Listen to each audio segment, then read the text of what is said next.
بسم اللہ الرحمن الرحیم۔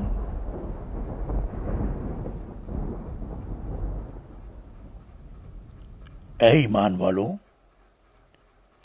خلوص دل سے اللہ، اس کے رسول اور اس کتاب پر ایمان لاؤ جو اس نے اپنے رسول پر نازل کیا ہے، نیز اس کتاب پر بھی جو اس سے پہلے اس نے نازل کی تھی۔ اور جو شخص اللہ، اس کے فرشتوں، اس کی کتابوں، اس کے رسولوں اور یوم آخرت کا انکار کرے تو وہ گمراہی میں ہے، بہت دور تک چلا گیا۔ سورہ نساء آیت نمبر 136۔ اللہ